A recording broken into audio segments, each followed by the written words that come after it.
never been before. It's the first time. It's just, I'm so glad that he's opening our minds to the reality around us. The world's got a lot of problems at the moment. I think even the people who are taking news from the main media are aware of a lot of problems out there. And the real way that we can solve them is by opening up awareness. And things like this event are going to do that. A friend of mine died of having swine flu vaccine recently, so I want to help as many people realise that you know, this world that we're living is not what we thought it is, and it's quite important that we get the word out.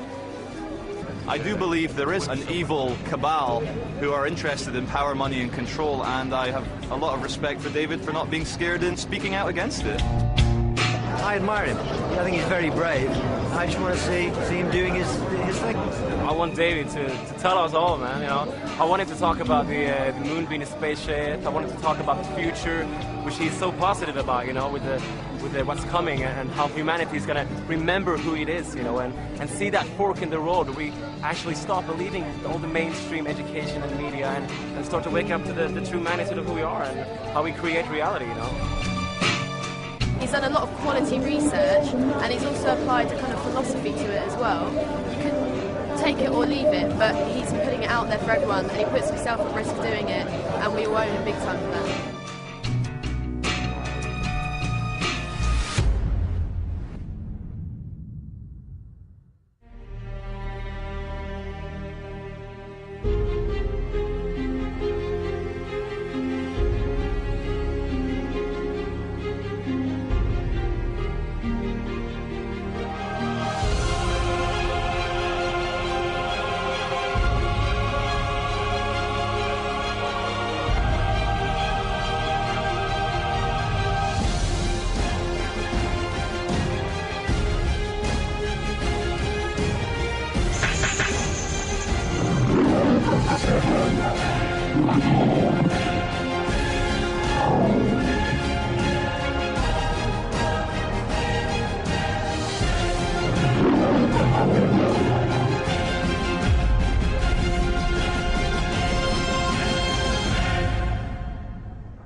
Ladies and gentlemen, David Icke.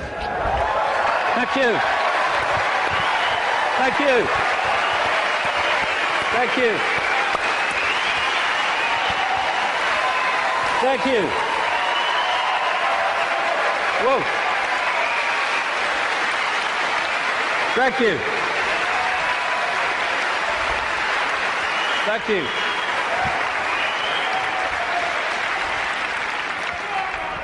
Good turnout then.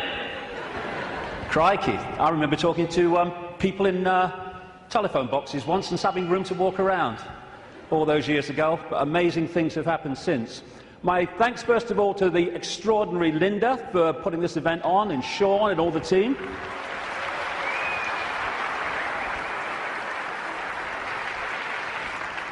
And my God, it's 20 years since my head blew off.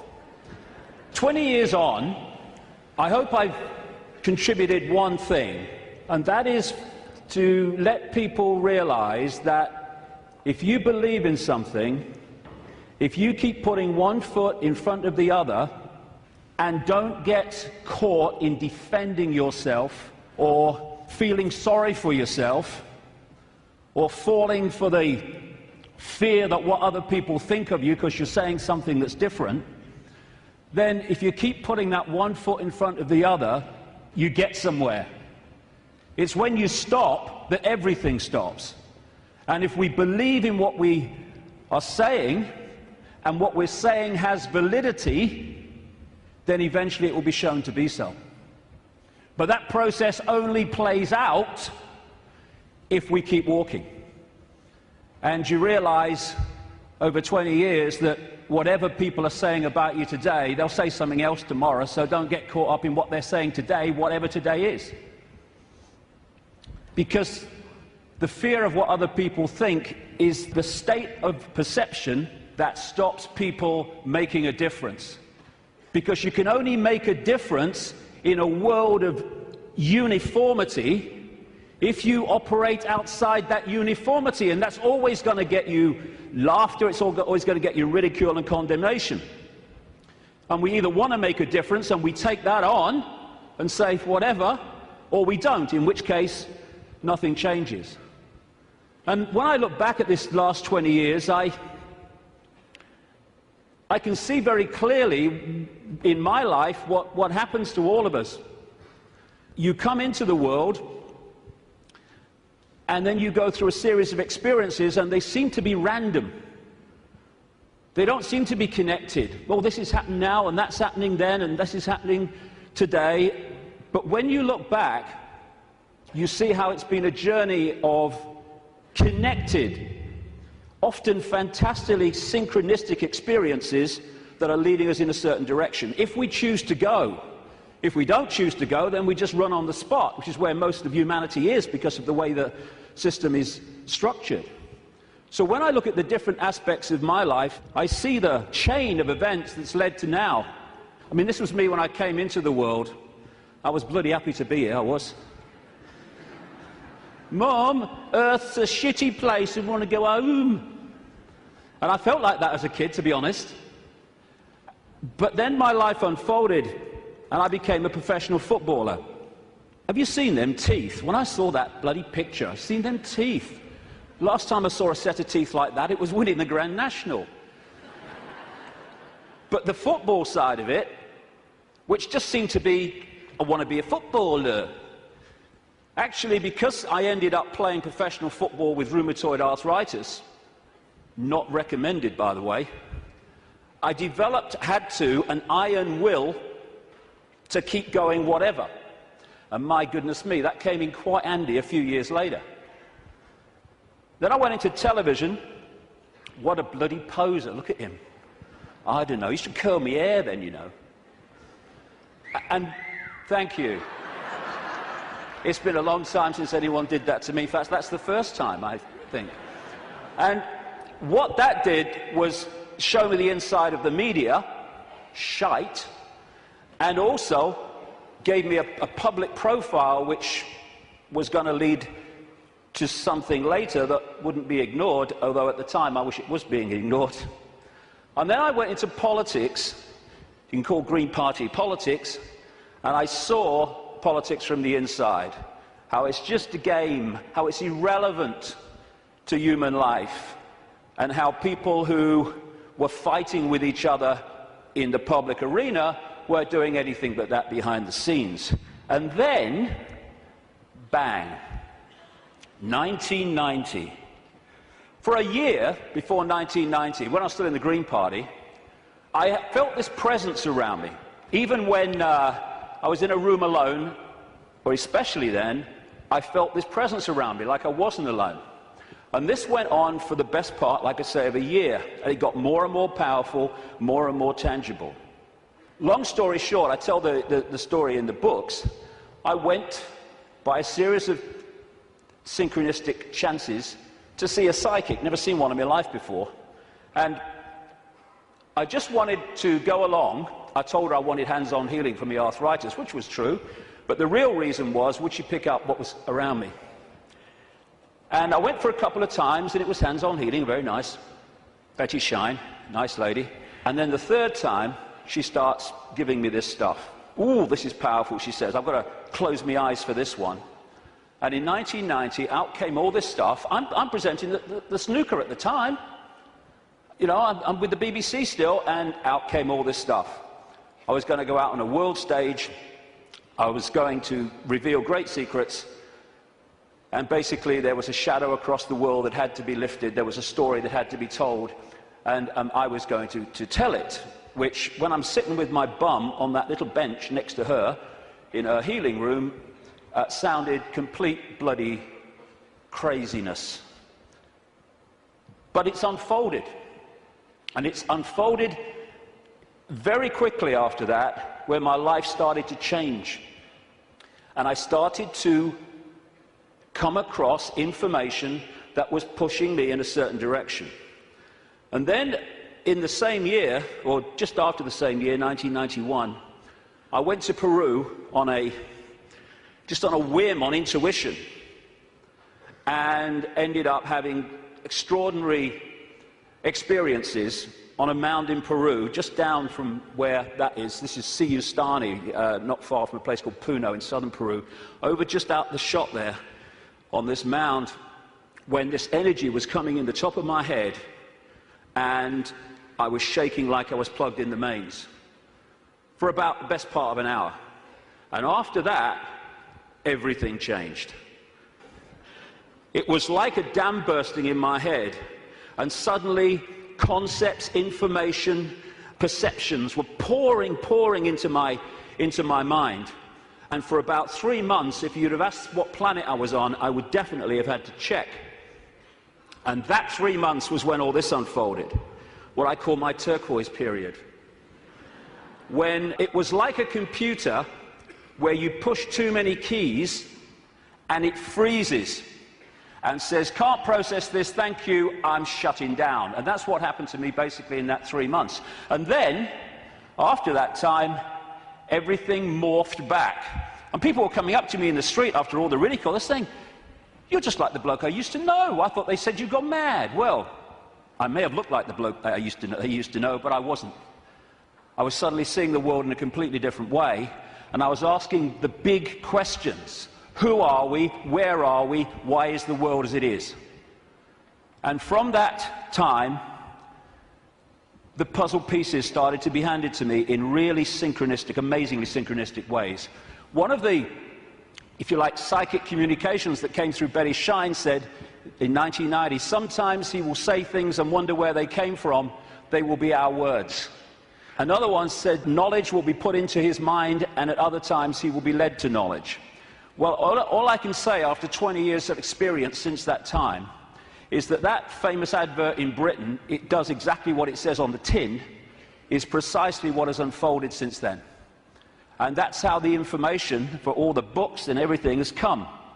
Another one was, arduous seeking is not necessary. The path is already mapped out. You only have to follow the clues. Again, it says, or it does what it says on the tin. Exactly that has happened. And it's this process of having insights and then 5 sense information, names, dates, places, documents, people coming to support that insight. That is what has been unfolding for 20 years. That's where the information has come from in the books. And it's been like some force has been handing me puzzle pieces in virtually the order easiest to understand them. And when you put the puzzle pieces together, the world looks very, very different when you connect the dots. Because what the system wants to do, right across society, is get people to focus on dots, individual dots, a religion, family, job, football team, whatever. There's nothing wrong with focus as long as you hold peripheral vision and you can see how your focus connects out into other things. That's not what the system wants. It wants that focus so you don't have peripheral vision. And as you're trying to go through the maze we call life, the control system has set up endless ways to divert us, confuse us, and to keep us from the understanding that would set us free. And that's what I want to talk about in the first section today. The idea is to keep humanity constantly bewildered, so we don't know where we are, who we are, what even reality is. But when you connect the dots, and so many of them, as we'll see today, have on the face of it no connection to some of the others, when you connect the dots, the light goes on, and suddenly the picture forms. And what I'm going to do today, I can't fill in endless detail to support what I'm saying. That's in the books. And that's what books are for. Because even in the long, long day that we've got today, and all the hours I'm going to be speaking, I need that time just to connect individual dots and show how they connect together. Because that will make the world we live in phenomenally different to the one that sold us from cradle to grave. The elephant in the living room appears when you connect the dots. When you connect enough, the elephant it's so blatant. But when the dots are unconnected, there's no elephant there, because you can't see it. And that elephant in the living room is that there is a multi-level conspiracy, and it is multi-level, to enslave humanity in like a global concentration camp. The trick is to make sure the slaves don't realize they're slaves, so they don't do anything about their slavery. Although as this moves and moves towards its goal, that is becoming more obvious. When I first started on this journey 20 years ago, the first few years, all the information coming to me in, like I say, incredible synchronicity of meeting people, seeing documents, coming across information, having experiences. That first few years were about what I call the 5 sense level of this conspiracy. The banking scams, the police state, the Orwellian surveillance, the big pharmaceutical cartel, attack on the human body and the human immune system, engineered wars. And then after a few years, I started to move through the synchronicity, just following the clues as it said at the start. I came across this reptilian connection to the families that are running our reality. And then the most important part, from about 2003, 2002, when the synchronicity started taking me in to the nature of reality itself. And until we understand at least the themes of what this illusion is, we can understand nothing else about the world as it is and the way that the control system works. And then, over the last year, that synchronicity and the puzzle pieces has taken me into, perhaps for many people, I understand it, the most extraordinary area, which is that the moon is not what we think it is. Now, can you imagine if you've come along today out of curiosity? We're a few minutes in, and your eyes are on... Bill, he just said reptile, he couldn't have done. He did, I heard him. Well, we're going to get into some strange stuff, especially in the second section. Well, the first section's strange. We really are lunatics for reasons that I'll come to. So we're now at this fork in the road where we can go down one track and we can experience freedom in a way that we've never even understood what freedom is. We go down the other one, the one that the control system wants, then we're heading for a Orwellian fascist global state. It's unfolding as I speak. That choice, that fork in the road, is to become conscious, because most of humanity isn't, because it's manipulated not to be, or the control system's route, which is just to become a clone, a computer terminal of a control system, a merciless control system. The choice is between this, not too far down the road if we allow it, and this. Go hard, isn't it? Which one? Ugh. Freedom on a level, like I say, that we can't even begin to imagine from the perception of awareness that we've had so far. We perceive just a fraction of what freedom is, even when we talk about freedom. And we can break out of this. We can break out of this maze, this vibrational prison that we've been encased in. But to do that, as I said at the start, we have to stop doing what has put us in there. And that is conforming to the world that we are told the world is. Stop being in the herd. Stop being in the box, because there is another way. And if we don't take another way, I'm not saying the other way, we live in all possibility, but if we don't take another way from the way we've taken this far, how can anything change? It can't. If you always do what you've always done, you'll always get what you've always got. Real simple. And we don't have to all be the same. You can look the other way. You don't have to be a faceless person in a faceless crowd. It's not compulsory. You can express your uniqueness. You don't have to do what everybody else does just because they do it and we're frightened of conforming. And sometimes the choice of not conforming can actually save us a lot of grief, and it will in the next few years. You don't have to swim with the tide. You can swim the other way. It's possible.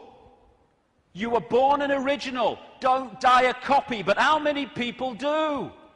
Because they fear not being like everyone else is because of the comeback from those people. Truth does not change because it is or is not believed by the majority of the people. Everybody knows that, mate. Everyone knows that's rubbish. Well, I don't know it's rubbish. That's one less than everyone. We've made a start. As Gandhi said, even if you're in a minority of one, the truth is still the truth. The multitude is always wrong. My goodness, how history has confirmed that. And this is the stadium on which it all plays out, the human mind. You cannot control billions of people physically. You can in certain small areas, yes, with your tanks and your bloody tasers and all that rubbish, but you can't do it to 7 billion. You have to control the way they perceive themselves and the world, and therefore through that make them behave the way you want them to. So if we're going to go down this route of freedom, first of all, we need to free our minds from the programming of a lifetime. Free our minds from the belief that what we're programmed to believe in schools is the truth about anything. It's not there to enlighten us, it's there to program us with a certain perception of reality which we carry through our lives, so we will be good little slaves based on who we think we are and what we think the world is.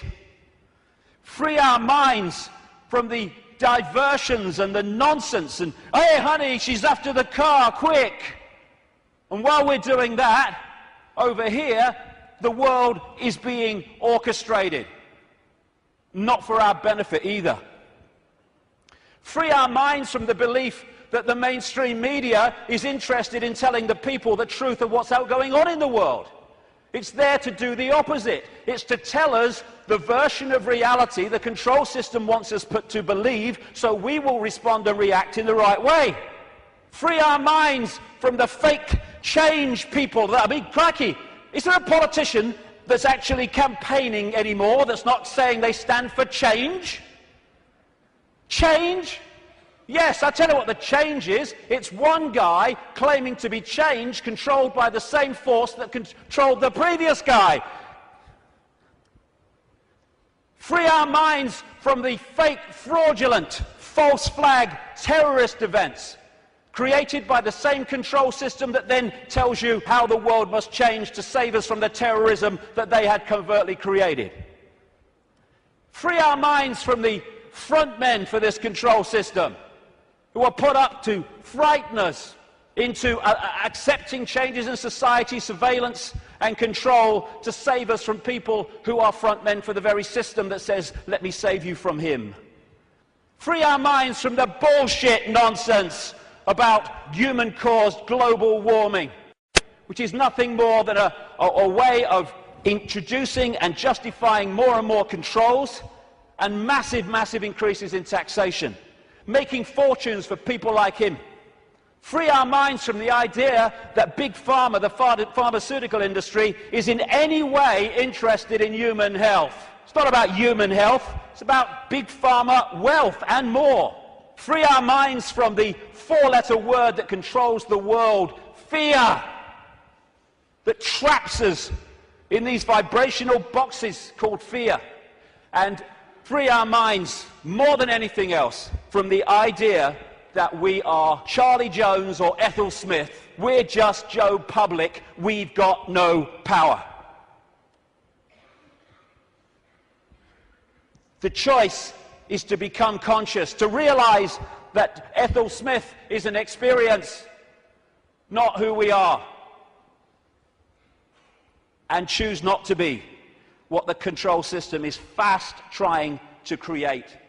Since I started writing about this, in some detail 15, 16, 17 years ago about the control system. It's gone from its coming to daily experience.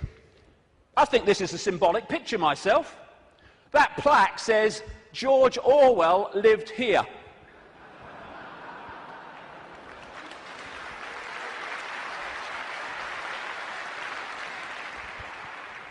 We've got peaceful demonstrations in America being scattered by excruciatingly painful sound technology. The microchip agenda's moving on. The sky's full of chemtrails and all the stuff that's in them. The food we are given to eat, if we choose to eat it, is full of chemical cocktails that are destabilizing our ability to think straight and be emotionally stable. And they're targeting the children more than anyone because they're the ones that are supposed to live most of their lives in this control system. They bloody won't, as I'll get to later, but they're trying. And yet so many people are still saying, well, it looks all right to me. Looks all right to me. To have your head in the sand, you have to be on your knees. The two go together. Ain't it great? Ain't it great to be free? So the idea is to enslave us while people think they're free. And this is a real important area that keeps us from focusing on this and acting on this. Wishful thinking. Wishful thinking that says, well, I don't want it to be true, so I'm going to kid myself it's not. And if I can do that, then I don't have to do anything. Here's an example of wishful thinking I came across. Wishful thinking that this threat will make any difference to their husband's drinking. That's wishful thinking. When I first saw that, I immediately ordered a large one, personally. But that's wishful thinking. I wish it were different. I wish things were different. Well, we all do, but they're not. They are as they are, and I find myself saying this all the time now. It is what it is. And if you accept what it is, you can change what it is. If you're in denial of it, you're not going to change it because you're kidding yourself it doesn't exist. This control system is coming in. It's coming in fast at the moment. And we have to get it from talking about it to doing something about it.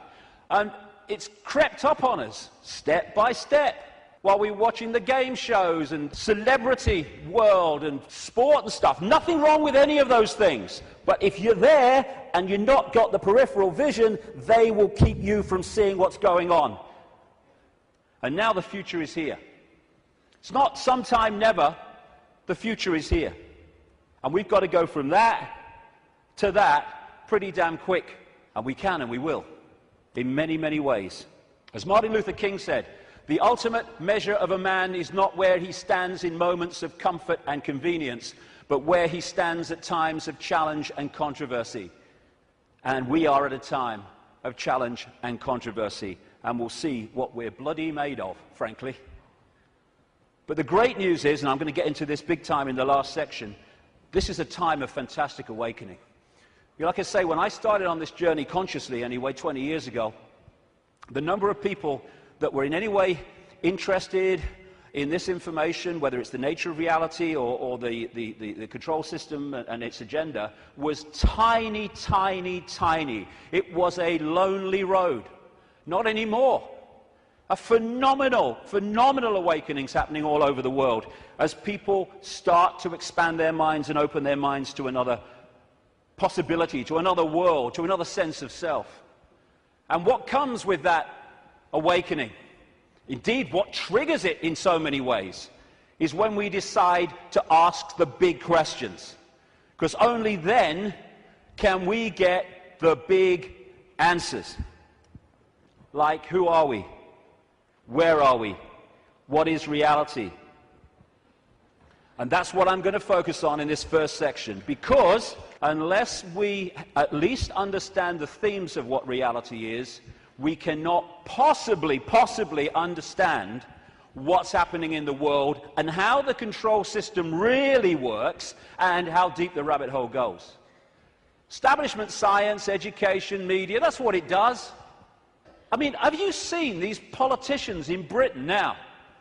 You've got Clegg in the Liberal Party, Liberal Democrats. You've got Cameron in the Conservatives, you're going to probably have one of the Miliband's, maybe David Miliband, leader of the other major party, and they're all standing on the same sodding postage stamp, all three of them.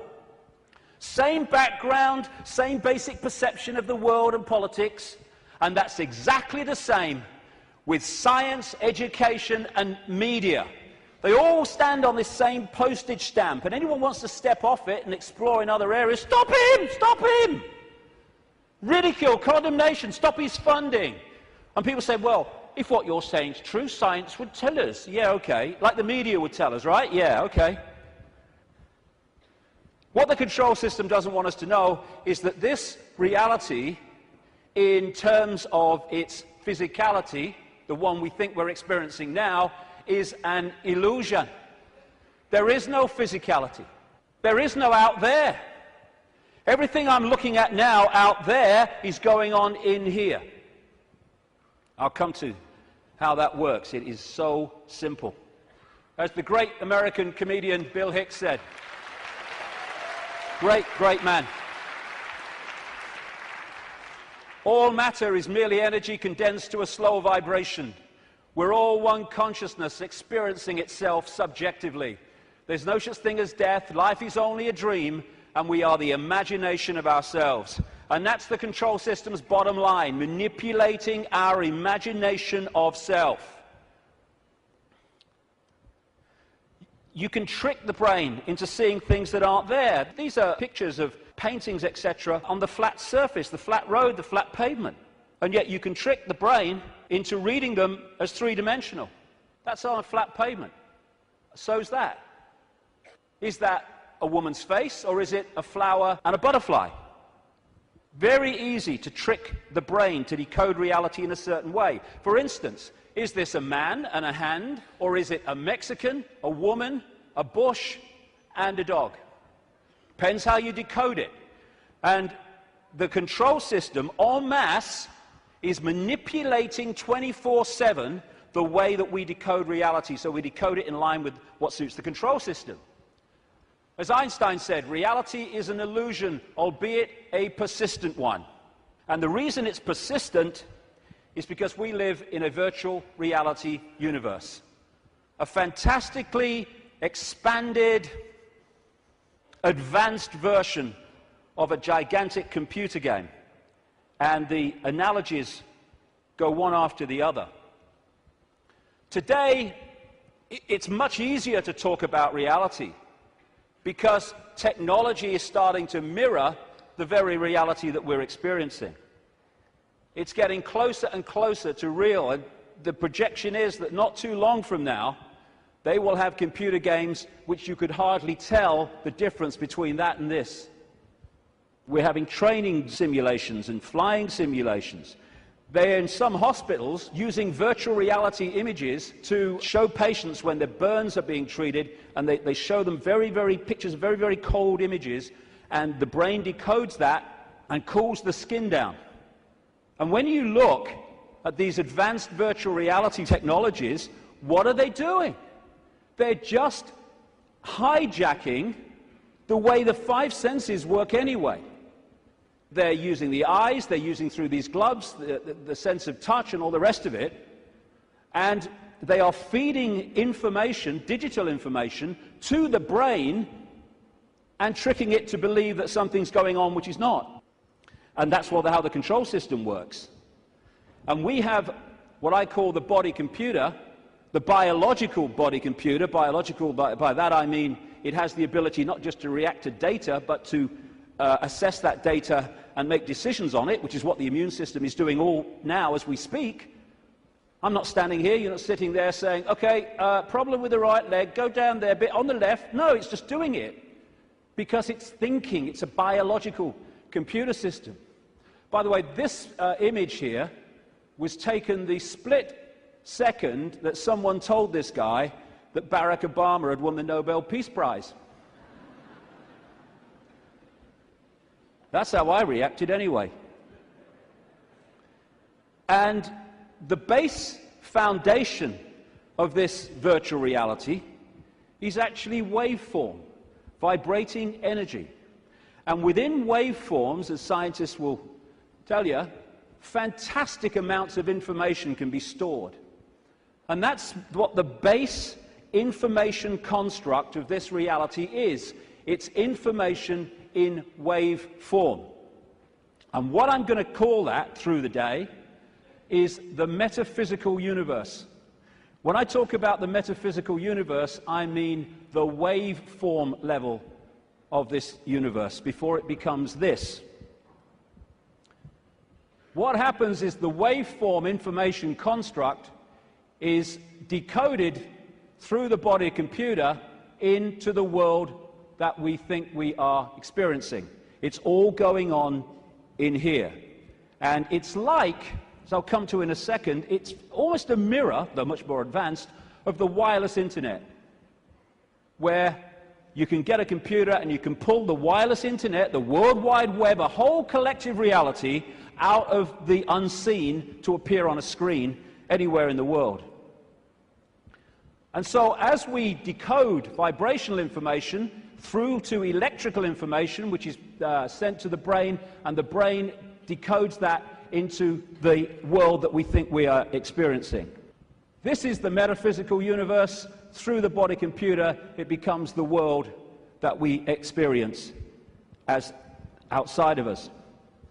The five senses, which of course, as I say, virtual reality computer games lock into, that's how they work, they change vibrational information into electrical information, which goes to the brain to be decoded into what is holographic information. I'll come to that. So this is absolutely right, this scene from The Matrix, where the Neo character says, this isn't real, and Morpheus says, what is real? How do you define real? If you're talking about what you can feel, what you can smell, taste, and see, then real is simply electrical signals interpreted by your brain. That's all it is. And imagine if you can manipulate the way the brain interprets reality, because you know how reality works and the population doesn't, because you bloody well keep it from them systematically. The five senses are a decoding system. The most obvious one, of course, is sound. That's a vibration, comes to the ear, message to the brain, brain hears the sound. There is no sound until we've decoded it as so. Sound is just a vibration until we've decoded it. Sound exists in here. Same with taste. Electrical signals to the brain decodes it. This is how you can, through stage hypnotists, etc., get someone to eat a potato but taste an apple. Because you implant the belief here that it's an apple, and so the electrical signal with the potato code goes there, and it doesn't read it like that, it reads it as an apple. Even on that basic level, think of the potential for manipulating the way we see reality individually and collectively. And different parts of the brain, like with smell, are specifically there in the body computer to decode those senses. Same with touch. Exactly the same. Even movement. There is no movement until we've decoded that movement. There are conditions of the brain, which some people have, where they don't decode movement. So often they don't even see it. They'll see a car in the distance, the next thing, whoa, it's gone. Nothing in the middle. They see someone pouring a cup of tea, and all they see is a static arc of tea. It's all an illusion. It's a computer game. A very, very sophisticated one. I love that. Crikey, talk about having a laugh. Hey, Ethel, come and see who's in the telly. Don't you mean on the telly? No. Stage hypnotists are playing with this system all the time, like I say. And there are some other hypnotists I made earlier. These don't know they're hypnotists, most of them anyway. But that's what they're doing. They are, all the time, giving us a sense of reality, a belief in what is real. And if the brain takes on that belief system, it then starts reading reality in line with that belief, and it becomes a self-fulfilling reality. So we live in the equivalent, as I'll keep saying, a very, very advanced equivalent of the holographic internet, the World Wide Web. If you say to people, tell me about the internet, they say, yeah, well, it's graphics and websites and words and colors and the pictures. Yes, it is. But the only place that exists in that form, the internet, is on the screen. Everywhere else, it's electrical circuits, etc., etc. You say, tell me about television. They'll say, well, it's moving pictures on a screen. Yes, it is. But the only place that television exists in that form is on the screen. Everywhere else, it's electrical circuits and, in some cases still, many cases still, broadcast frequencies. And we live in what I call the cosmic internet, where information in the energy around us, I'll come to where it comes from in a minute, is then pulled out of the unseen. Just as these guys sitting out in the open, no wires, no connections, they are pulling the unseen out onto the computer screen. And if you think of it, because people say, well, if you're creating your own reality in your head and all that stuff, why do we all see the same stage? Why do we all see the same car? Well, when you log on the internet in South Africa or Australia or London or America or anywhere, apart from places like China, you log on to the very same collective reality as everywhere else, everywhere in the world. You might choose to go to this website, and if you go to this website, the guy in South Africa could go to the same website that you're on and see the same thing, because it's a collective reality. What happens is that we then decide, do we like this website? What do we think of it? Do I want to go there or do I want to go there? That's how we put our individual spin on it. It's the same when you look out the window and you see the same car going past. But I might like the car, someone else might not like the car. But it's the same collective reality. And the body computer is pulling this reality out of the unseen, just like those laptops. And so you've got in the Matrix movie that scene where he says, the Matrix is everywhere. It is all around us, even now in this very room. You can see it when you look out of your window or you turn on your television. You can feel it when you go to work, when you go to church, when you pay your taxes. It is the world that has been pulled over your eyes to blind you from the truth. What truth? That you are a slave, Neo. Like everyone else, you were born into bondage, born into a prison that you cannot smell or taste or touch, a prison for your mind. I'll get into the nature of that prison in the second section. So what is this universe? It's information. And it's information decoding information. Just as you put a computer disk in a computer, it's information. The information encoded in the computer then reads the information on the disk. That's what we're doing. And that way, we manifest this apparently out there reality. We too, the so-called human body, is energetic, non-physical in its base form.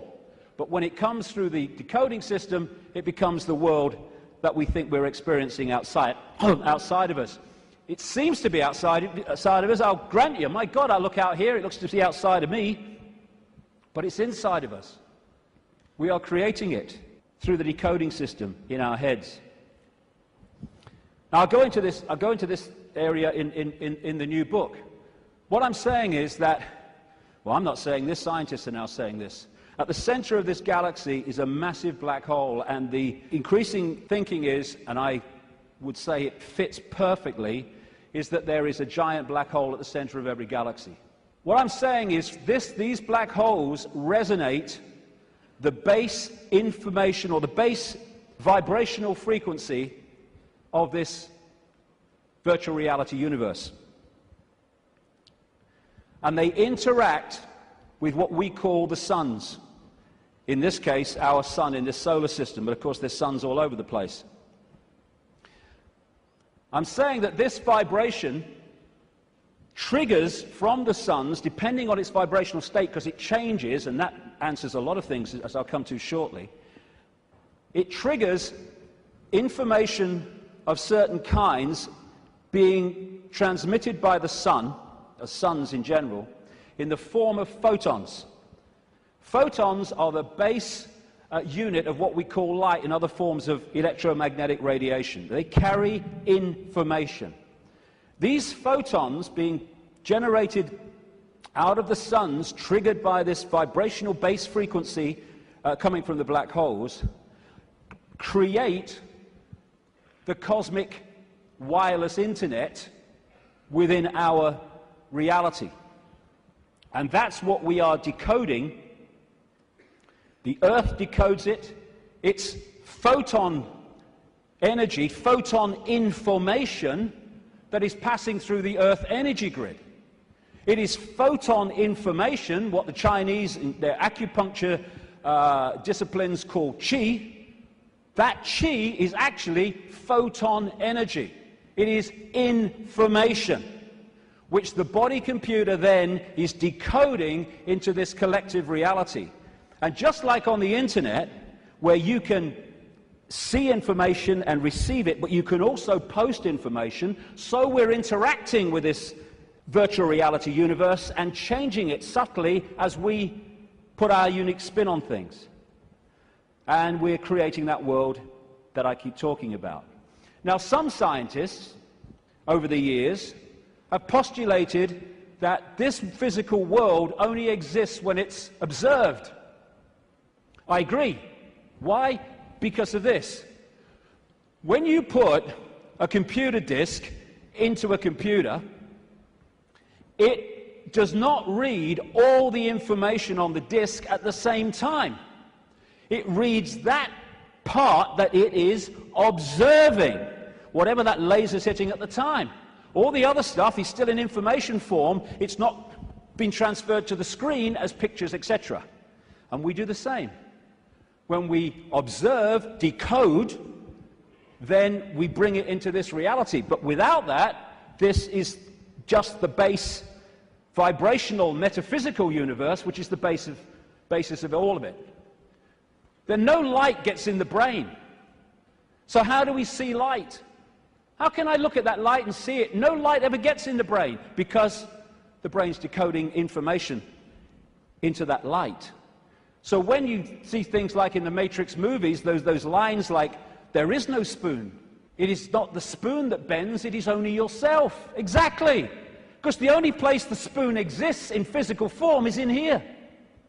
And you bend it by bending the way you decode reality. Miracles are simply overcoming the programming of what's possible and not possible. You know, we are of course programmed to believe that when you walk through fire, you get burned. And if you walk through fire or hot coals with that belief, that decoding state, you'll burn your bloody feet. But as so many people have shown, if you can go into another state of consciousness and override that, you can walk across hot coals and not feel a thing. Why? Because an illusion cannot burn an illusion unless you believe it can. There are no miracles. There's just understanding how to manifest all possibility. And that understanding comes from the fact that we acknowledge, we understand that we are consciousness. Disembodied, no-form awareness, having an experience. Like a Central American shaman said, we are perceivers, we are awareness, we are not objects, we have no solidity. We, or rather our reason, forget this, and thus we entrap the totality of ourselves in a vicious circle from which we rarely emerge in our lifetime. And that vicious circle is what the control system wants to keep us in, because then we're controllable. If we understand who we really are, what we really are, it's impossible to control by a bunch of control freaks. The body is the way our awareness experiences this reality. If I want to interact with this reality, which is a frequency range, I have to have an outer shell, we all do, that vibrates within this frequency range, because our consciousness is vibrating much too quickly. It's like Radio 1 trying to make connection to Radio 2. They're on different wavelengths, never going to happen. So we take on this outer projection we call a body, and therefore I can pick this up and interact with this reality. What the control system wants us to do is to believe that that projection, that vehicle to experience this reality, is who we are, because then we go from, I am all that is, has been, and ever will be, I'm Charlie Smith, I'm Ethel Jones, I've got no power. It's the whole bottom line of it. We say I'm going on the internet. We don't go on the internet. The computer goes on the internet, and we observe the internet through the computer. And our mind-body is the vehicle to experience this reality. That goes on the internet. Consciousness, the real us, observes, just like the World Wide Web, observes the internet through that vehicle. And like I say, the idea is to get us to think that we're that and not that. I had a vision when I was sitting in the bath a couple of years ago now, maybe. And I've asked my great friend, the brilliant Neil Haig, to knock this up from what I saw. I'm sitting in my bath, and I saw billowing energy, yellow, kind of white-yellow energy. And I took that immediately to be consciousness. Then an eye appeared in the energy, the consciousness, and then a telescope appeared. At the end of the telescope was this reality, the Earth, the solar system, whatever. The last movement was for the telescope to morph into a human body. And that was so profound in the sense of that's how it works. And because of the limitations of this focus, we see ourselves, if we don't stay in contact with that, in very limited terms. Death is just putting the telescope down. Well, I've had enough of that. Earth's a shitty place. Hello, all right, I'm back. You never went away. The computer's here. We are observing through the computer. And I want to make the difference, because this will go through the day, the difference between consciousness and what I call the mind. Everything is the same energy in the end, because it's just one unified awareness I call the infinite. But it takes different expressions. Consciousness is the ocean. All possibility, all that is, all awareness. And the mind is like a frozen, denser expression of that, and therefore has great, great limitations in terms of awareness and perception compared with that. And one of the reasons is to interact with this reality, which is much denser than consciousness, we have to have a denser conduit, which we call the mind-body. Therefore, it has to be more limited than consciousness itself. This guy, Ramana Maharshi, a man who lived in India and meditated for most of his life on a mountain in India. I've actually been there. Nice place. He said, mind is consciousness which is put on limitations. You are originally unlimited and perfect. Later you take on limitations and become the mind. Or as Einstein put it, a human being is a part of the whole called by us universe, a part limited in time and space. He experiences himself, his thoughts, his feeling, as something separated from the rest, a kind of optical delusion of his consciousness. And that optical delusion comes from looking through the lens, the telescope. And what it does, and I keep saying the control system is structured exactly to do this, it puts us in a false identity. One that doesn't think all possibility, it thinks limitation, I can't, that's not possible. And if you want to control people en masse, you want them in that mode. I'm not David Icke. David Icke's my experience. It's a name for the experience I'm having at the moment. I am all consciousness, all awareness. All that is, has been, and ever will be, and so is everyone else in this room, everyone else in all the realities of this infinite world that we live in. We are all possibility, and that's our base state. I don't care who you are, what you've done in your life, what regrets you have, how successful you've been. Your base state is all possibility. And I've only taken psychoactive drugs once, well, 1.5 times. The main one was in Peru when I took something called ayahuasca in 2003. And for 5 hours, I had this voice, as loud as mine is now, it took female form, talking to me about the illusory nature of reality. And when I came back out to Britain, it happened in the Brazilian rainforest, I started following up names, dates, places type information, what I was told. And it was extraordinarily accurate. It's amazing that mainstream science has sussed most of this, but doesn't realize it as, because all the disciplines don't talk to each other. When you connect the dots, you realize they've already established that this is an illusion. But that doesn't go down well because it's too close to the truth. And how I experienced that state beyond this world, beyond vibration, was as stillness and silence. And that's what all possibility is, the stillness and the silence. There was a great line that voice said to me when it was explaining the nature of reality. It said, if it vibrates, it's illusion. If it vibrates, it's illusion, because our core level is stillness and silence. I experienced that. Amazing feeling. There are no negative emotions, there's no fear, there's no worry about not making the rent and all this stuff. They've all gone in that realm. And people think of nothing. All that is, has been, whatever can be. That's all potential, all knowing. And everywhere and nowhere. People think that's a paradox. You can't be everywhere and nowhere, but you can in all possibility. In all possibility, everything is possible. So everywhere is nowhere. Nowhere is everywhere. Everything and nothing. Again, not a paradox. All possibility is everything and nothing. And as I was saying, we think of nothing as nothing's there. There is nothing. But within the nothing, within the silence, is everything. Within the silence, for instance, is all possibility.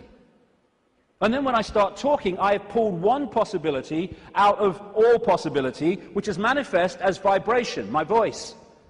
And then I stop. It goes back into all possibility. We don't think that this building is defined by the nothing. We think it's defined by the something. But the something is only there, and this building is only in its form because of the no thing, apparently no thing, in between what we perceive as the something. The silence this is why when people are in silence, they go somewhere else. And so many people are frightened of the silence. Get in the car, whack the record on, get in home, put the telly on, noise, hold you in 5 sense reality. When people go into the silence, that's when they get their insights, because they're accessing other levels of themselves beyond the 5 senses. So out of the no thing comes the realm of form. This is something called cymatics. If you go on the internet, you can see it, videos of it, like YouTube. What they do is they put particles on a metal plate and they play sound across it. And it's incredible. It just forms into these amazing geometrical shapes just because of the sound. And when the sound stops, boom, it all goes back to all over the place. And then the sound changes and another form comes in. And these worlds of form, frequencies, vibrating frequencies, are created in this way, out of all possibility. And there are endless, infinite realms with different so-called laws of physics, different challenges, different experiences, all vibrating at different speeds and therefore able to share the same space. All of these different realms are sharing the same space that I'm sharing now, just as all the radio and television stations broadcasting to this city are sharing the space that I'm sharing now and the space that they're sharing with each other. So we live in a frequency range, and that frequency range is dictated by the range of frequencies that our body computers can decode. And it is extraordinarily tiny. We're virtually blind in terms of what exists. The vast majority of this universe is what scientists call dark energy or dark matter. And they call it dark not because it's pitch black, but because we cannot decode it. Therefore, it is not in our realm of experience. We have to work it out by its impact on things that we can see. And the electromagnetic spectrum is 0.005% of what is projected to exist in this universe. And visible light, which is the only frequency range that we can decode, is a fraction of the 0.005%. So this is it. Visible light. This is our world. And we look out and we think we can see everything. But we can't. We can see what we can decode. And therefore, we operate within a dimension, we might call it, and it's penetrated by other dimensions, which allows those other dimensions to interact with ours, which I'm going to get to in the second section, because that is fundamental to the control system. What we're doing is we are putting our focus of attention into this reality through the body computer, and therefore this seems to be the only world that exists.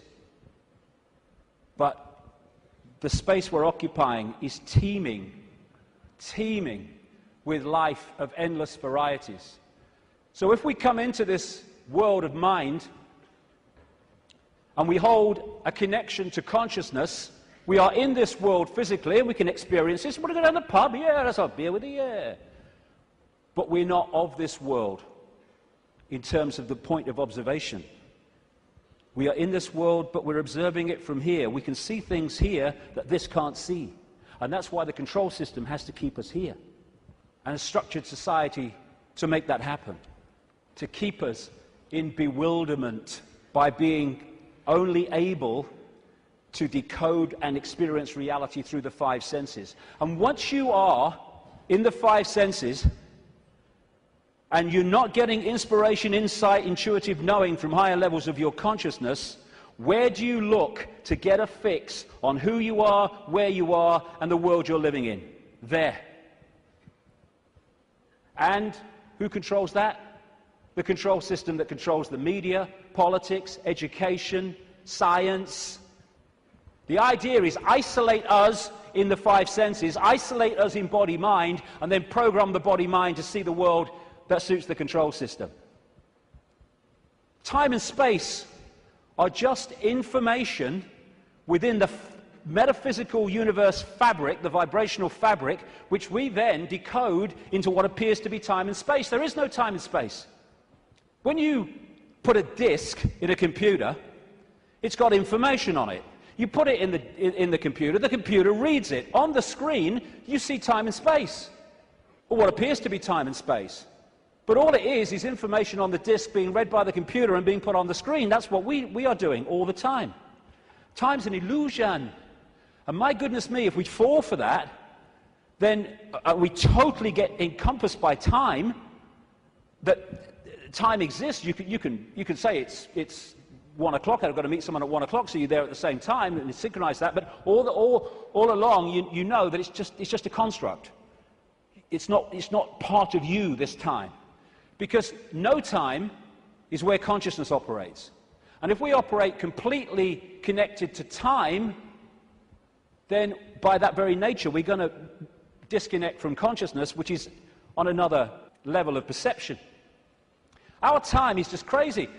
You cross an invisible line in the ocean, you go into tomorrow, you go the other way, you go into yesterday. There is only the now.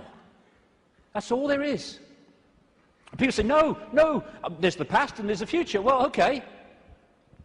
When you think of the future, where are you? You're in the now. When you think of the past, memories, where are you? You're in the now. These are constructs. These are perceptions. They're not real. Only thing that's real is now. Everything happens in the now. And the only moment we can change anything is in the now. And if we get pulled into the past, all regret, I wish I had, oh, that woman in 1953, ooh.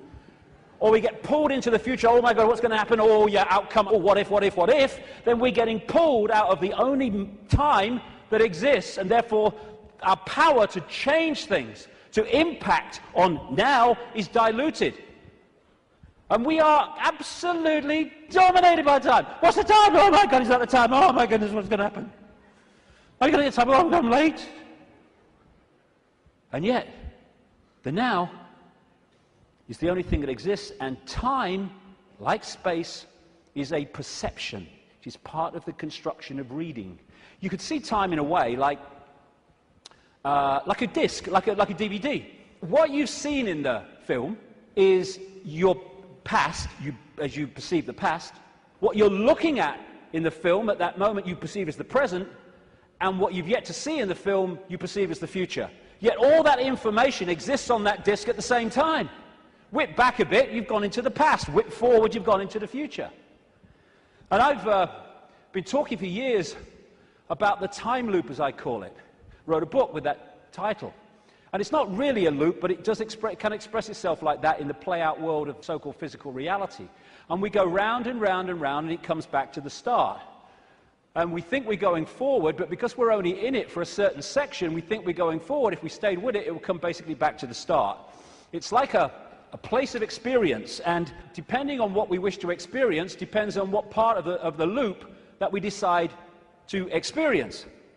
Because, as I said earlier, this vibration, and by the way, this vibration coming out of the black holes vibrates in the now. It doesn't move through time. It carries the encoded information that we decode as time, but it vibrates in the now. But it doesn't vibrate just the same forever. It goes through a cycle, a vibrational cycle, changes. And as it changes, it elicits different information from the suns, which we then decode. And as we do so, the world moves on, experience moves on through different epochs. You look at the ancients around the world, and they invariably see time as secular. You have, of course, the famous yugas in Indian belief, Hindu belief, where the world goes through different cycles. You have a golden age when everything is expansive and everything's fully integrated and connected. And then you have other yugas which are suppressed, and you have control, and you do not have the expansive awareness that you had before. It's a different kind of experience. And so as this vibration changes, it takes this reality through a cycle and then comes back again. This is where all these yugas come in. And what happens is the left half of the brain particularly decodes this information, which is vibrating in the now. It decodes it into a sequence. It's what some brain scientists call the left brain a serial processor. And it's this sequence that it puts the information in that appears to be the passage of time from past to future. The quicker it decodes it, the quicker time seems to move, the slower it decodes it, the reverse. This is why, as Einstein said, if you're in the company of a beautiful woman, time can pass very quickly, but if you're in a dentist chair, it can pass very slowly, because your brain is decoding reality in a different way, putting it into a sequence in a different way. And so the time loop is actually just the decoding of this changing vibration, changing information. And again, if you can hold connection to out there, you can be in the world and not of it. If you're not, you're literally caught in the loop, and that's where most people have been for a very long time. Now, as I say, the body is a biological computer, and I'll get through this part pretty quickly because I've been through this before in talks and stuff, but it's very important to keep connecting the dots. So, the body computer is our vehicle to experience this virtual reality, a consciousness to experience it. It's like, you want to go to experience another planet, you need an outer shell. As I said earlier, we need an outer shell vibrating within the frequency of this reality. And this is what makes racism so ludicrous, so insane, such a confirmation of ignorance. Because it's just a vehicle to experience this reality. And racism is the final confirmation that you are caught in five-sense reality and have not a clue of the nature of what we all are, racist and non-racist, and that is consciousness. Humans, we think we're humans. We're human. Humans are like a software program. We're not human. We're experiencing being a human. We are consciousness having that experience. As this article in the San Francisco Chronicle said, DNA is a universal software code. From bacteria to humans, the basic instructions for life are written with the same language. And there are 4 codes, A, C, G, and T, or in my case, G and T, G and T, G and T. I like that one. It's in my DNA. And how these codes are in relation to each other decides if the outer shell is a human, a mouse, a virus, anything. And it very much connects into those green codes on the computer screens in the Matrix movies. And the body computer, biological computer, has the ability to think and assess for itself, ticks every box when you go through it. The reason they're now talking about connecting the brain to desktop computers is because they are connecting 2 computers. One far more, infinitely more advanced, yes, but 2 computers. That's how it's possible. When the computer won't work, won't turn on, won't process, we say the computer's dead. You drop a computer from a top floor, it will smash and it will be dead. You drop a human computer, it will smash and be dead. Because that's all that happens at death. The computer dies. We don't bloody die. There is no death. We're consciousness, infinite consciousness. The computer goes into sleep mode just to tick over. We go into sleep mode just to tick over. We have antivirus technology in computers to seek out the viruses that are a danger to the computer's systems and what you might call health. We have a phenomenal antivirus system we call the human immune system, which does exactly the same. And when you have a virus system and a new virus comes up, they have to update it because it can't work out how to stop it, because it's not been programmed to. This is updated by reacting and then integrating that so that the next time that comes, it can deal with it. This is an enhanced photograph taken at the Necker Hospital in Paris when they put tracer dye into the acupuncture points and then photographed it. And the tracer dye went through these lines of energy in the body, the chi, the photons. And when you look at it, it's just like a motherboard. And interestingly, when this chi is passing around too slowly or too quickly, the body is ill in some way.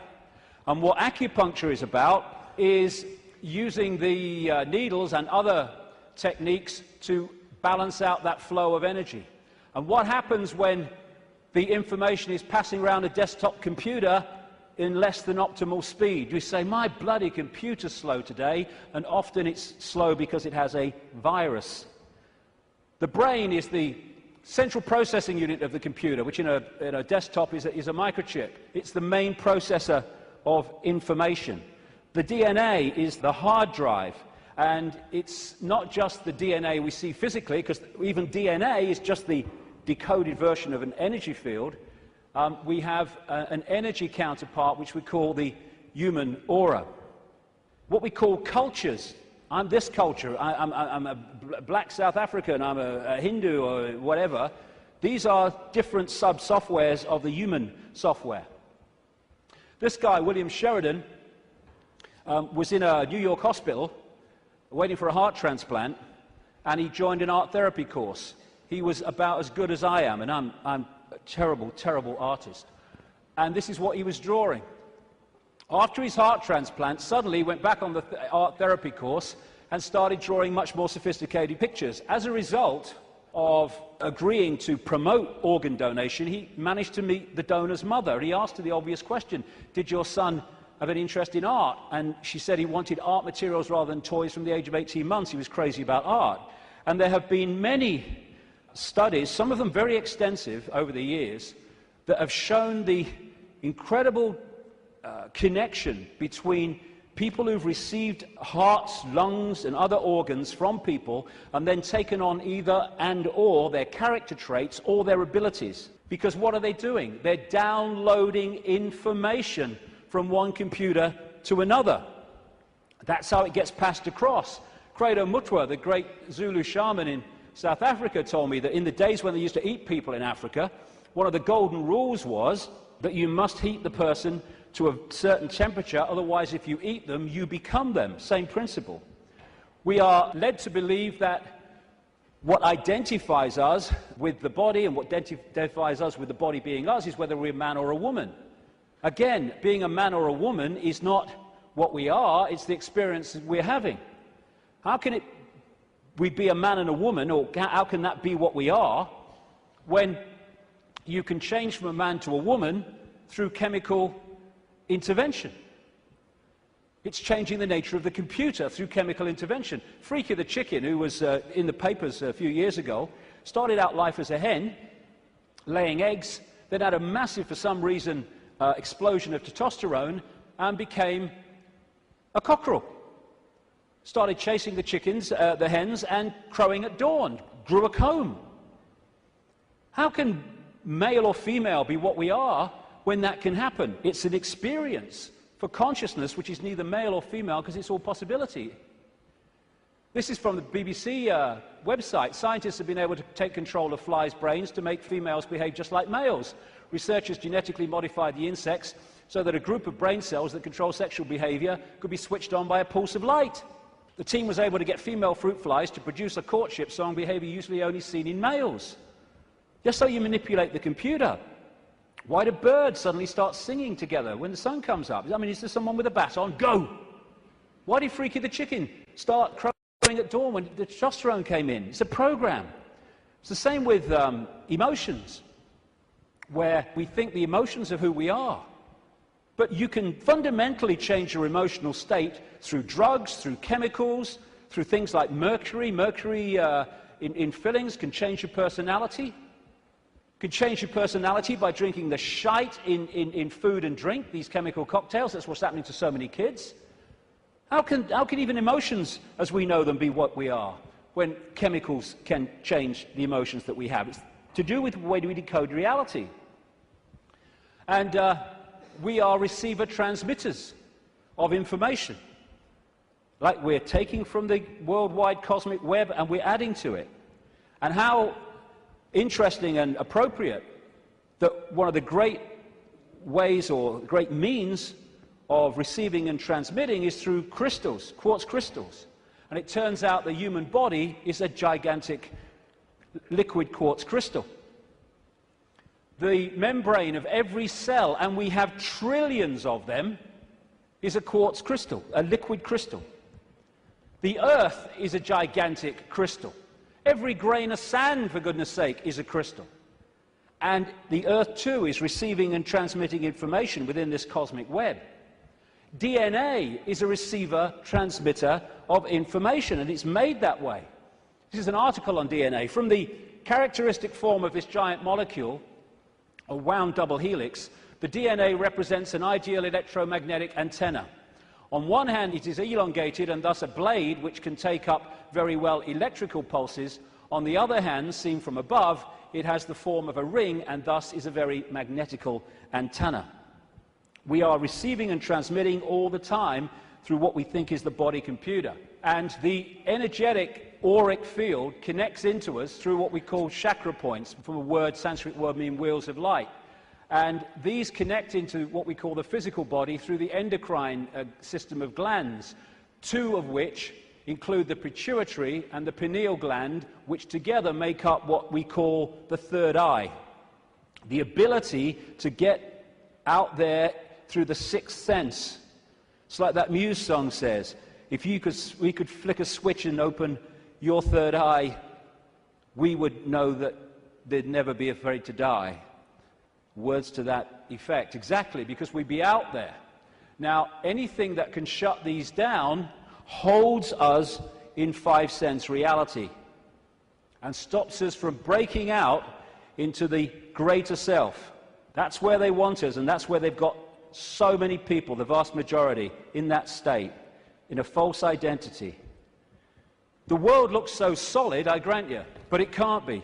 It can't be, even though it seems to be.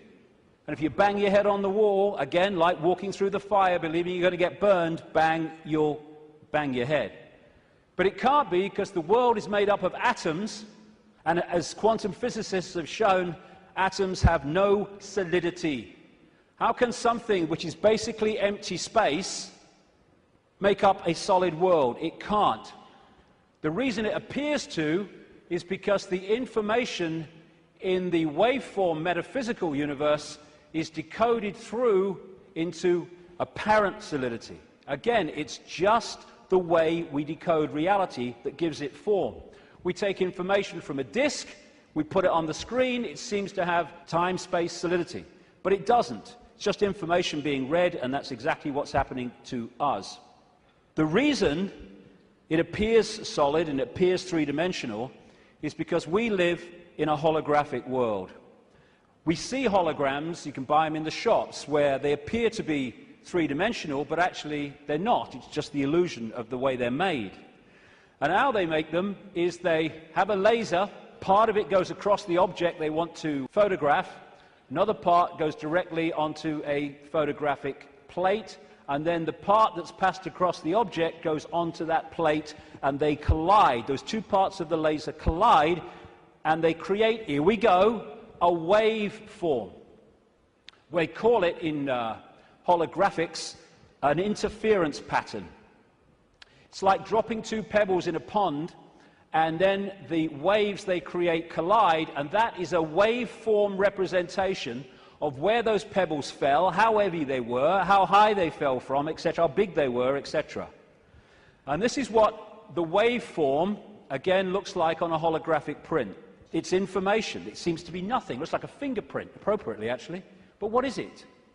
But you fire a laser at that, and suddenly a three-dimensional, and the best of them, a very solid-looking image comes up. This is how we create our reality. It's holographic. This guy is in an Australian city, I think it was Melbourne, but he was projected as a hologram onto a stage in Adelaide. This is one that CNN did. So we are creating a holographic version of this information, just like a hologram does, in our heads. That's where it comes from. It's this construct. And how funny, I've been saying this for years, and then I come across this very, very mainstream New Scientist magazine in January now 2009, and its front page, "You are a hologram projected from the edge of the universe." You don't need to go through great swathes of academia. In fact, it's often the worst thing that can happen, because it puts you in the box on a postage stamp, often, to understand reality. You just have to access that which is all around us, containing that knowledge. And then you have the question, how can something be a waveform and a particle at the same time, which is what quantum physics has found and gone, what? How can that be? Very simple. When you're creating a hologram, the waveform doesn't disappear when the hologram projects itself. They both exist at the same time, the information construct and the decoded holographic form. The particle and the waveform exist at the same time. It's so bloody simple. People think it's so complex. One of the great things about a hologram is that every part of the hologram is a smaller version of the whole. So if you cut a holographic print into 4 and put a laser onto the 4 pieces, you don't get a quarter-size version of the whole picture, or a quarter-size part of the whole picture. You get a quarter-size version of the entire picture. And because of that, this is why these things happen. This is why reflexologists can find points on the hand and the feet and elsewhere that relate to different organs and parts of the body. This is how acupuncture can do it, and reflexology, with the points on the ear. Do something here, it affects the heart. Do something here, it affects the liver. Because it's a hologram, and it must be like that, because every part of the hologram is a smaller part of the whole. Holographic blood, this book by an American physician called Harvey Biggleton, I went to see.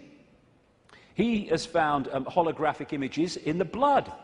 And I looked through one of his really powerful microscopes, and as he increased it and increased it and increased it, my blood went from blood as you would perceive it to quartz crystal when you got it to the most powerful level.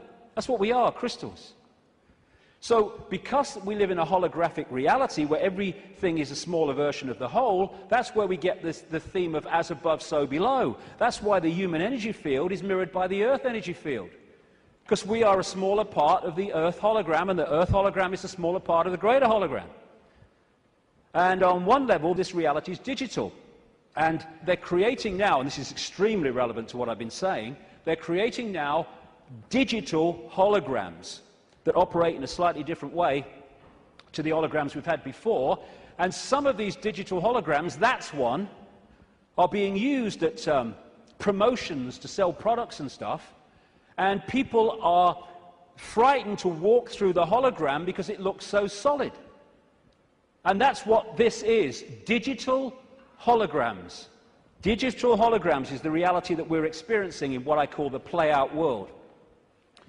And this is why numerology works.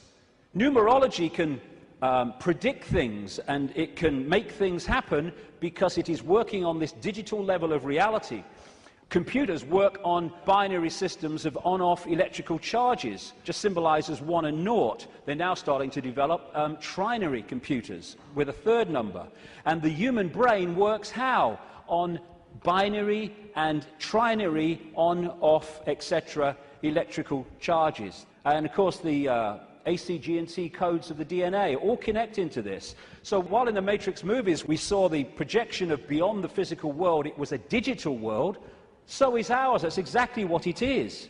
And like I say, scientists are not sussing any of this stuff in terms of the mainstream because they focus on their own discipline, their own individual dot, and they don't connect the dots, and therefore they can't see the picture. I watched a program the other day.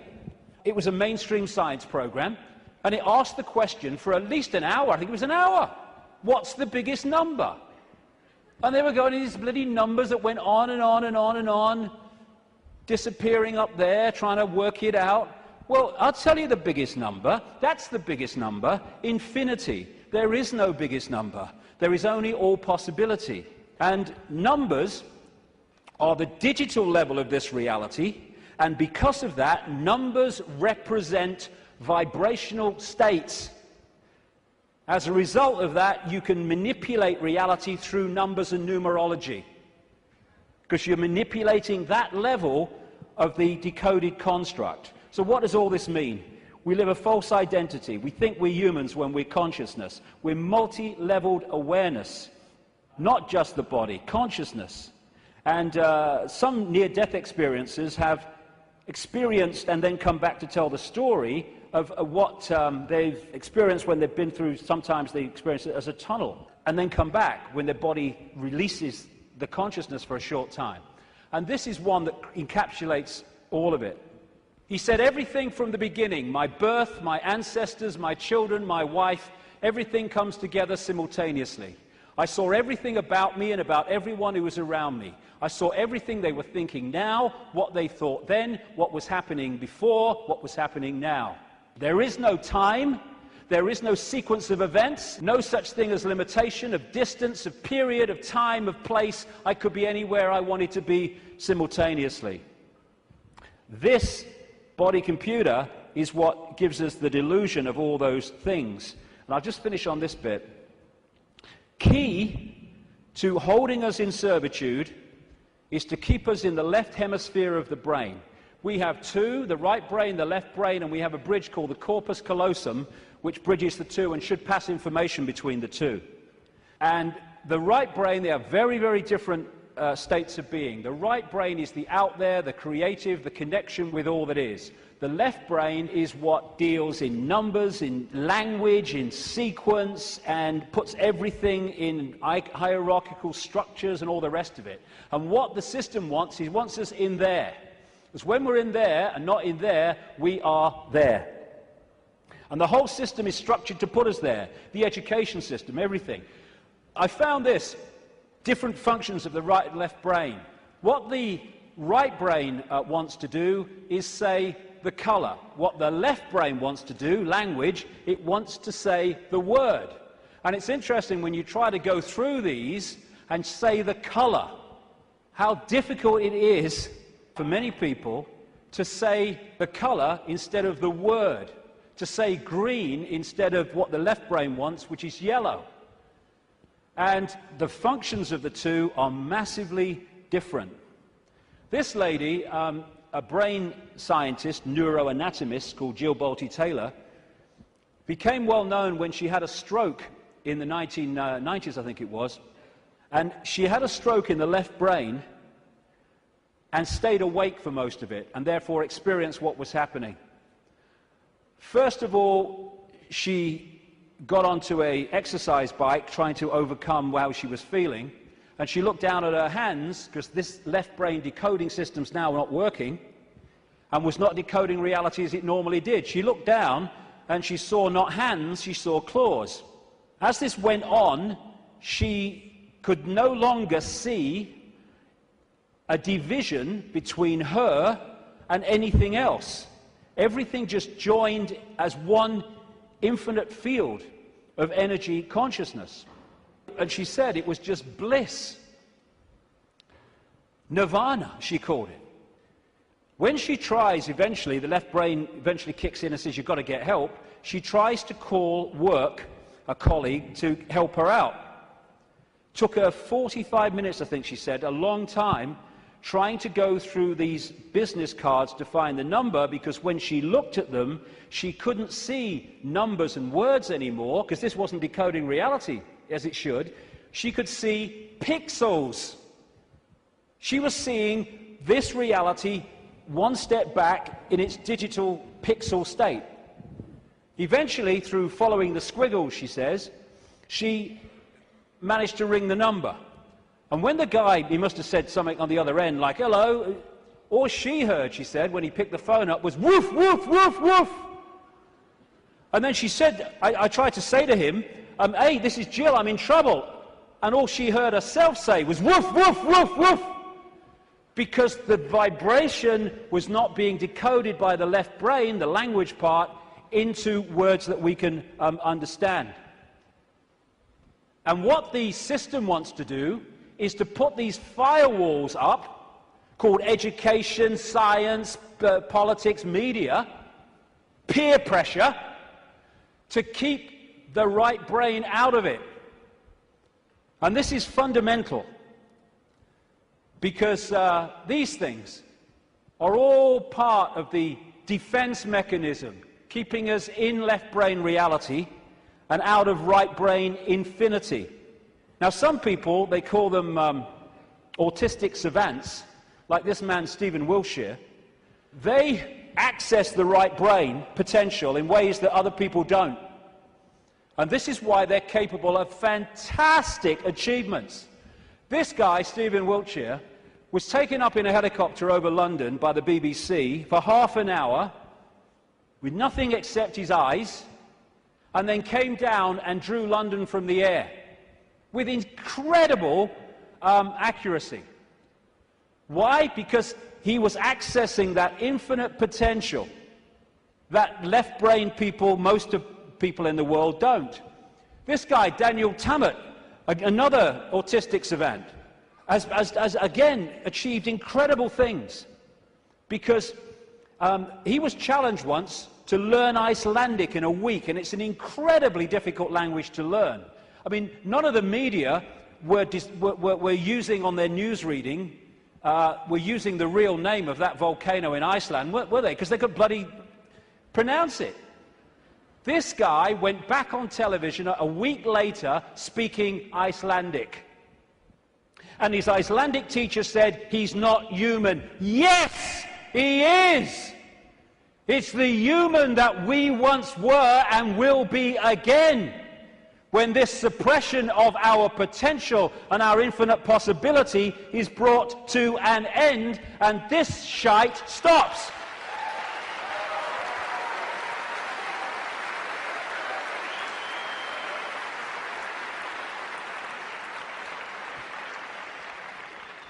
We worship the intellect. Oh, he's got a great mind. Oh, he did this at Oxford. Oh, he's gone to Harvard.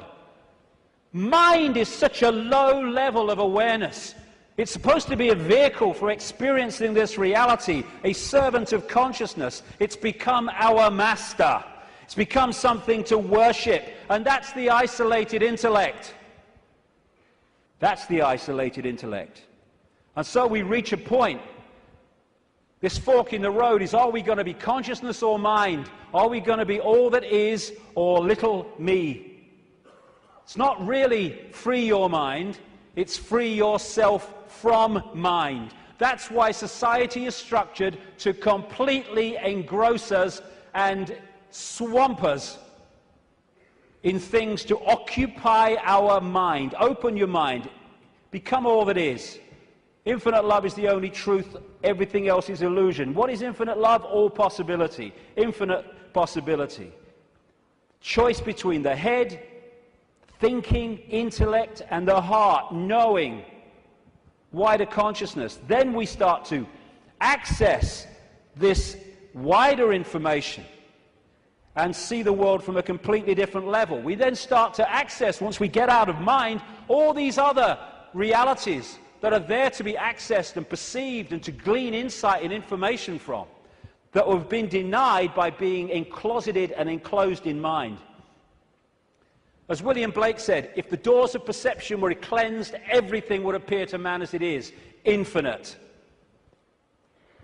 The control system's game is not to have that cleanse happen. René Descartes, the French mathematician and philosopher, defining who we are, said, "I think, therefore I am." I would update that on the body computer level and say, "I compute, therefore I am." But beyond that, in the realms of consciousness, it is simply, "I am, therefore I am." I am all that is, has been, and ever will be. And this multi-leveled conspiracy is there to keep that knowledge from us, to hold us in little me mental states, so a tiny few can control billions. Without this knowledge, we cannot understand the conspiracy and how it works. And the question is, who's behind it? See, they're hiding already. Who's behind it? And that's what we'll get to in the next section, which will start in 10 minutes. Thank you very much. Thank you.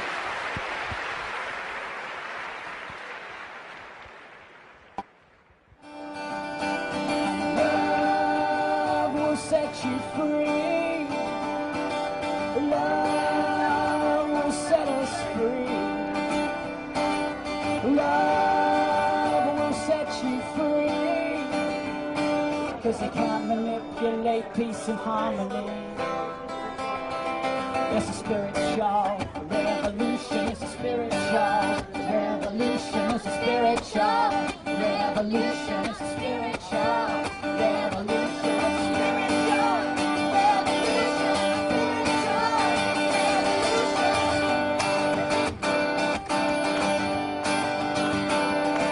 It's a spiritual revolution. It's all part of your evolution. Your fate is still unknown. So wake up, my friends. The future now depends on you. So please lead us home.